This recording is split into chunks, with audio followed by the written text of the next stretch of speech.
세상 사람들은 때로 기독교 무시하죠. 네가 궁하니까, 네가 의지력이 약하니까, 기댈 곳이 없으니까 교회 의지하고 하나님 의지하는 거야, 이렇게 조롱합니다. 그런데 이게 맞아요. 인생의 끝자락에서 주님 만나고 구원받은 사람들이 얼마나 많은지 아십니까? 왜냐하면 마음이 교만하지 않고 정말 의지할 것 하나 없어. 마음이 겸손해져야만 진리가 그때 보이기 때문에 그래요.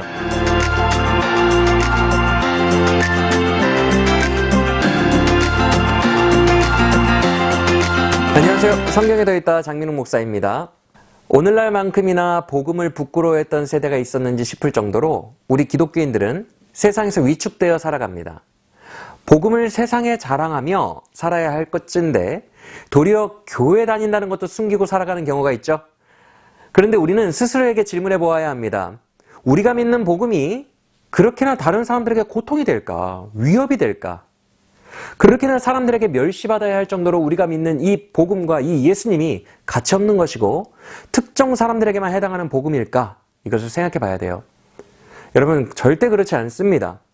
복음은 모든 믿는 자에게 구원을 주시는 하나님의 능력이 된다고 말씀하고 있어요.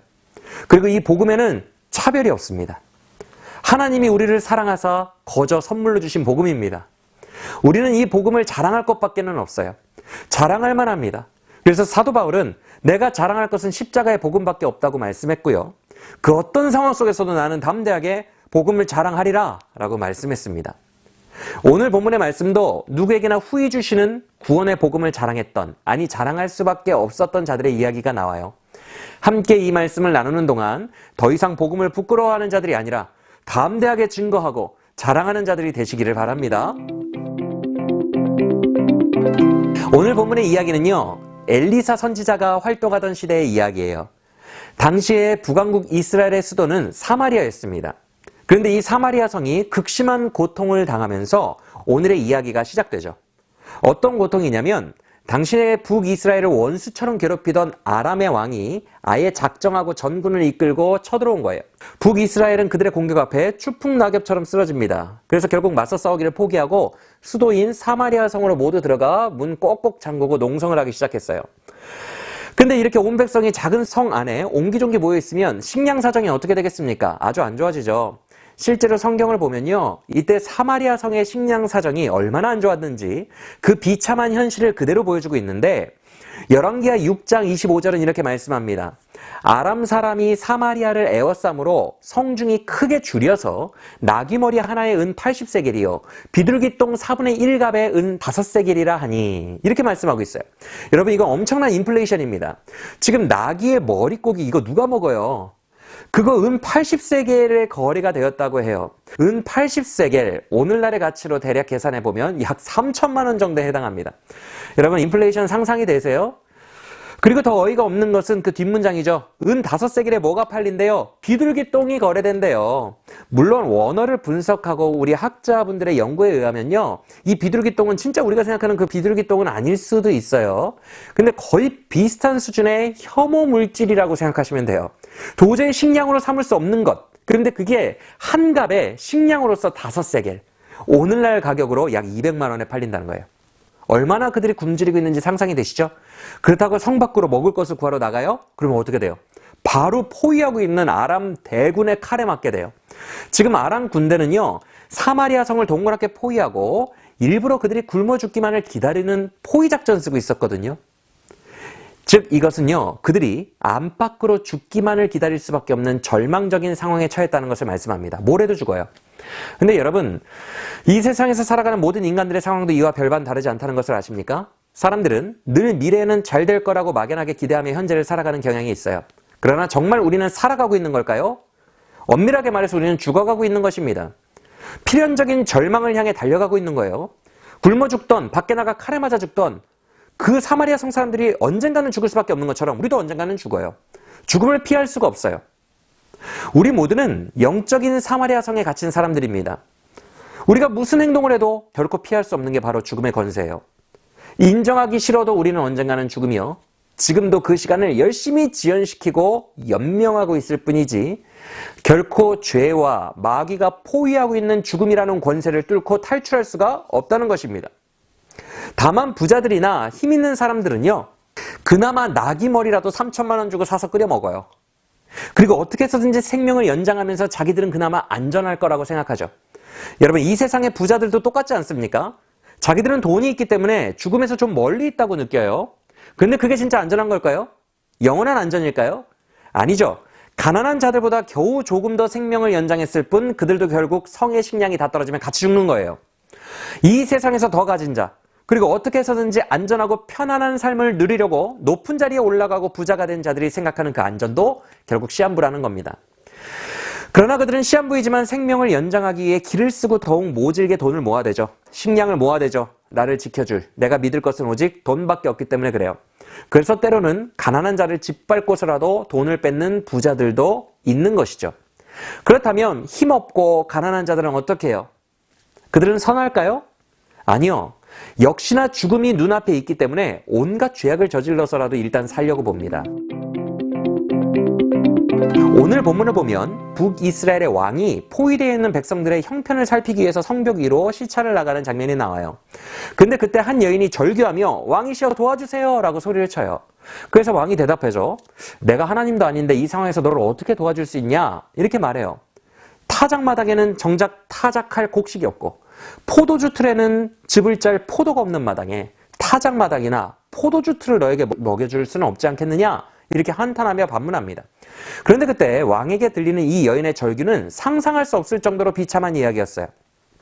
얘기를 듣고 보니 너무 배가 고프니까 두 집 엄마가 서로 약속을 한 거예요. 오늘은 내 자녀 삶아 먹을 테니까 내일은 네 자녀 삶아 먹자 이렇게 해요. 그런데 약속했던 이 여인이 약속을 어기고 남의 자식만 잡아먹고 다음날 자기 자식은 감춰둔 거예요. 그랬더니 이 원통함과 억울함을 해결해달라고 지금 요청하고 있는 거죠. 여러분, 엄마가 자기 자식을 잡아먹는 상황이 상상이 되세요? 지금 이 여인이 말하고 있는 이야기 속에서 사마리아 성 안에 살고 있는 가난한 자들의 비참한 삶이 어느 정도인지 느껴지시죠? 지금 가난한 백성들에게는 더 이상 도덕도 없고 윤리도 없는 거예요. 뭐 가정도 없고 온갖 죄만 난무하며 사기치고 자기 자식 잡아먹는 상황까지 벌어지고 있는 거예요. 왕이 이 말을 듣고 너무 어이가 없어서 슬퍼서 옷을 찢어버리죠.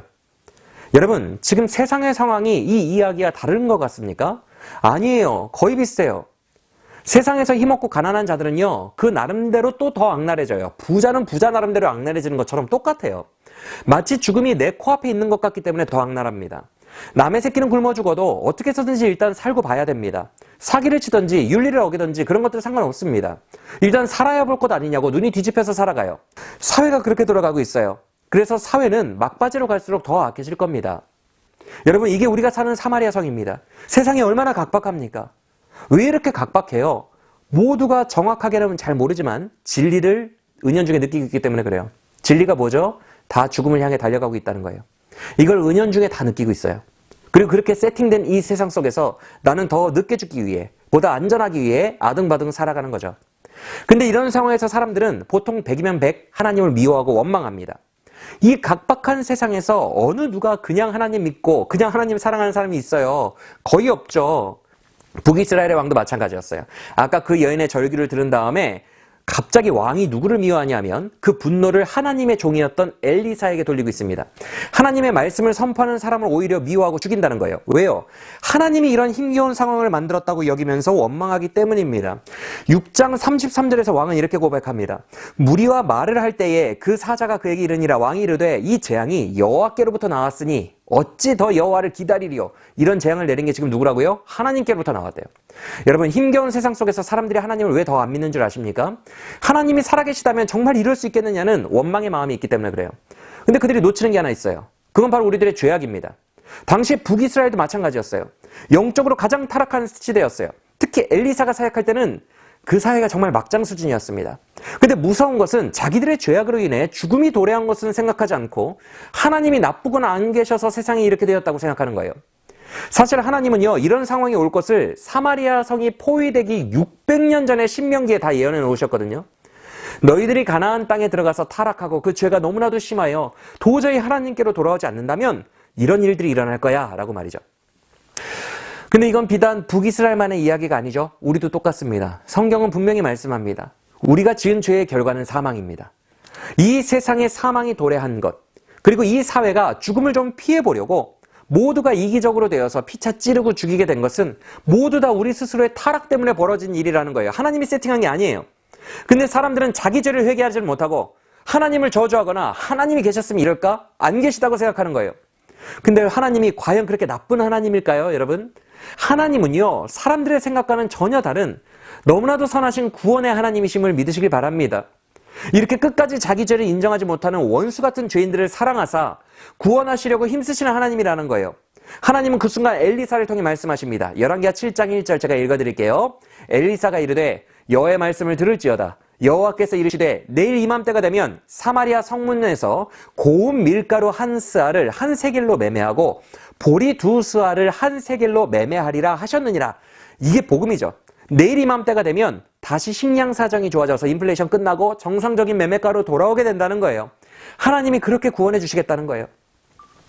근데 복음은요, 말이야 쉽지. 듣고 보면 정말 말도 안 되는 이야기죠.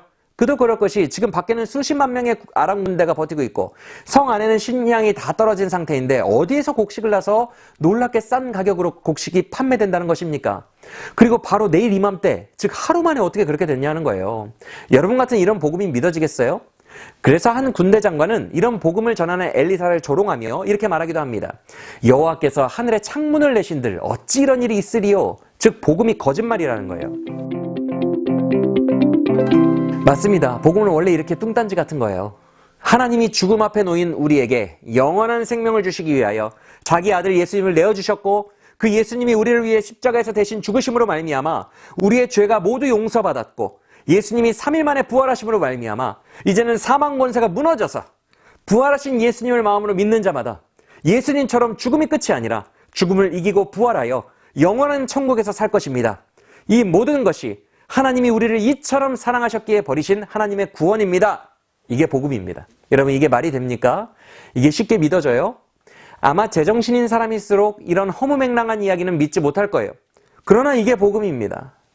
그런데 그렇게 못 믿는 장관에게 엘리사가 뭐라고 말하는지 아십니까? 이렇게 말합니다. 반드시 주의 말씀대로 될 텐데 너 그거 믿지 못했으니 너는 그 구원의 은혜를 누릴 수 없게 될 것이라. 이렇게 예언합니다.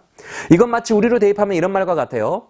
너는 마지막 날이 되어 하나님의 심판대 앞에 섰을 때 정말 천국과 지옥이 있고 정말 부활하여 영원히 죽지 않는 성도들의 모습을 똑똑히 보게 될 거야. 그날이 되면. 그러나 너는 그 부활에는 참여하지 못할 거야. 믿지 못했기 때문에. 복음은요, 그래요. 허무맹랑하지만 진리입니다. 하나님이 하셨기 때문에 진리예요. 오늘 본문에서도 하나님의 말씀은 단 하루 만에 실제로 이루어집니다. 주님은 사람이 상상할 수 없는 기상천외한 방법으로 그 일을 이루시는데 큰 군대가 몰려오는 소리를 들려주심으로 겁을 먹은 아람 사람들이 알아서 도망을 가게 만듭니다. 야반도주하게 만들어요. 여러분 우리의 작은 지혜로 볼 때는 절대로 해결할 수 없는 죽음과 같은 필연적인 문제들도요. 하나님은 얼마든지 해결하실 수 있음을 믿어야 합니다. 사람으로서는 할 수 없으되 하나님은 우리를 구원하실 수 있는 것입니다. 근데 재미있는 것은 이 구원을 누가 제일 먼저 발견하는 줄 아세요? 바로 사마리아 성 사람들 중에서도 가장 죽음에 가깝고 가장 절망스러웠던 자들이었어요. 바로 성문 어귀에 앉아있던 나병 환자 4사람이 그들이었죠. 왜 그들이 성문 밖에 있었어요? 본래 문둥병자는 당시 성 밖에 외롭게 격리되어서 살았죠. 그런데 이들이 포위 공격 때문에 밖에서 못 살고 성문 쪽으로 적군을 피해서 온 거예요. 근데 성문을 닫고 안 열어주죠. 문둥병자들이니까. 또 적군도 있으니까. 그래서 어쩔 수 없이 성문 어귀에 이렇게 앉아 있었던 거예요.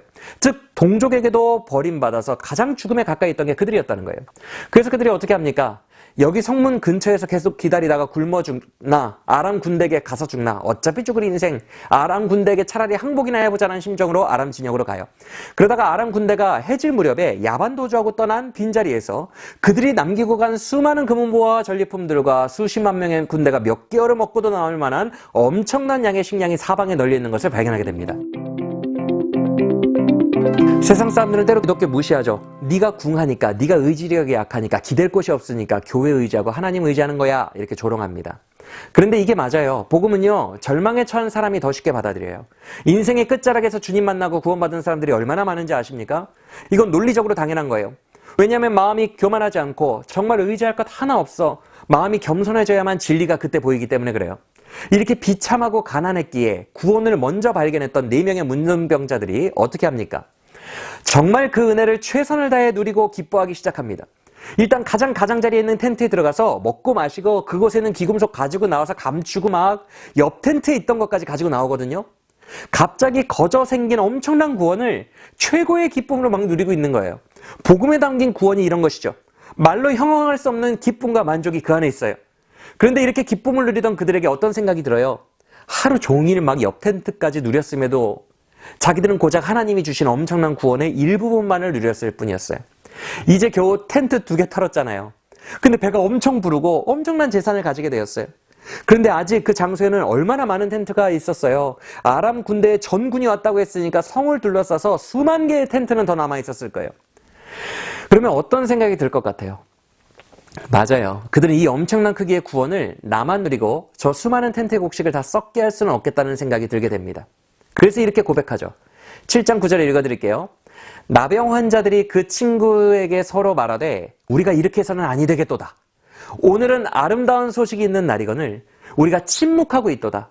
만일 밝은 아침까지 기다리면 벌이 우리에게 미칠지니 이제 떠나 왕궁에 가서 알리자. 그들은 놀라운 고백을 합니다. 지금 이 소식을 전하지 않으면 이건 정말 벌받을 만한 죄스러운 일이다 라면서 오늘 우리에게 주어진 이 아름다운 소식을 전하자라고 합니다. 아름다운 소식이래요. 복된 소식, 복음입니다. 복된 음성입니다. 이렇게나 아름다운 소식이 어디 있어요? 지금 이 별천지를 놓고 저 사마리아 성 안에 갇혀서 서로 잡아먹고 있는 저 사람들이 얼마나 불쌍합니까? 그런데 나 혼자 가지기에는 너무나도 벅찰 정도로 이 구원의 은혜는 모든 사마리아 성 사람들을 구원할 만큼 넘치고도 넘치는 은혜예요. 그러니 이 소식을 얼마나 빨리 전하고 싶었을까? 그런데 우리도 그들과 똑같은 아름다운 소식을 가지고 있다는 것을 아십니까? 그것은 바로 하나님께서 우리를 너무나도 사랑하사 우리에게 거저 영생복음을 주셨다는 것입니다. 죽음이 이제 끝이 아니라는 거예요. 무엇보다도 그리스도 안에 있는 영혼을 주셨으니 이 영혼 안에서 평안하고 자유하라는 거예요. 그리고 영원히 너희와 함께하며 사랑으로 돌봐줄 테니 이 험한 땅을 살면서도 하나님을 믿고 믿음 지키며 주님과 동행하며 승리하는 삶을 살자는 거예요. 이게 바로 우리가 가진 아름다운 복음입니다. 그리고 이 복음은 모든 믿는 자를 능히 구원하실 수 있는 하나님의 능력이죠. 그래서 이건 부끄러워할 것이 아닙니다. 이건 정말 자랑할 만합니다. 담대히 외칠 만합니다. 이제 더 이상 죽음을 두려워하며 죄와 죽음과 두려움의 종노릇하며 살지 않아도 된다고 선포해야 한다는 거예요. 이제는 그 험한 사마리아 성에 갇혀서 살지 말고 한번 내가 전하는 그 소식을 믿고 교회 나와보라고, 성 밖으로 일단 한번 나와보라고, 두려워하지 말라고, 이미 적군은 떠나갔고 하나님의 승리와 부활만이 가득한 세상이 있으니까, 새로운 세상이 있으니까 한번 나와보라고 당당하게 선포할 수 있는 거예요. 이 기쁜 소식을 이제는 담대하게 전하는 우리 모두가 되기를 소망합니다. 물론 우리가 이렇게 담대하게 복음을 전해도 많은 사람들이 안 믿을 거예요. 사마리아 성의 사람들도 안 믿었어요. 4명의 문둥병자가 그 소식을 전하러 왔을 때 말이죠. 저희들이 죽을 때가 다 되니까 성에 들어오려고 수작 부리는 거구나 이렇게 생각했을 수도 있어요. 우리도 그런 취급을 당할 때가 많죠. 기독교라는 종교 팔아서 뭔가 이익을 얻으려고 그러는 거 이렇게 여기죠. 근데 우리가 이런 그들의 반응을 굴욕적이게 여기고 위축될 필요가 없다는 거예요. 실제로 그 4명의 문둥병자는 이런 반응에 굴하지 않고 계속 외쳤어요. 왜 그랬을까요? 그들이 전하는 그 복음이 진짜이기 때문입니다. 저 좁은 성 안에서 서로 잡아먹으며 비참하게 죽어가는 그들이 안타까웠기 때문에 그래요. 우리가 믿는 진리가 진짜인데 마지막 날에 그들이 죽음을 극복하지 못하고 영생하지 못하면 어떻게 해요? 바로 문만 열고 나가면 되는데, 그런 놀라운 구원이 펼쳐져 있는데 안타깝잖아요. 만약 우리가 복음을 부끄러워하지 않고 담대하게 지속적으로 복음을 전한다면요, 반드시 결실을 거두게 됨을 믿으시길 바랍니다. 사마리아 성의 사람들도요, 처음에는 안 믿었지만 그들이 계속 소리 지르면서 복음을 막 아래에서 전하니까 결국 믿게 돼요. 그래서 성 밖으로 쏟아져 나와서 하나님의 구원을 마음껏 누리게 되죠. 그리고 정말 하나님이 말씀으로 예언하신 대로 바로 그 다음날 물가가 정상 가격으로 돌아가게 됩니다. 이게 바로 말씀대로 성취되는 진리인 거예요. 이제 반드시 성취될 진리이기에 부끄러워하지 않고 담대하게 복음을 세상에 전해야 한다는 것이죠. 문만 열고 나오면 된다고, 이미 다 거저 은혜로 주셨기에 준비는 다 되어 있다고 외치기를 원합니다. 그래서 수많은 영혼들이 그 진리를 받아들임으로 우리와 함께 구원을 누리게 되기를 소망합니다. 지금까지 성경에 더있다 장민웅 목사였습니다.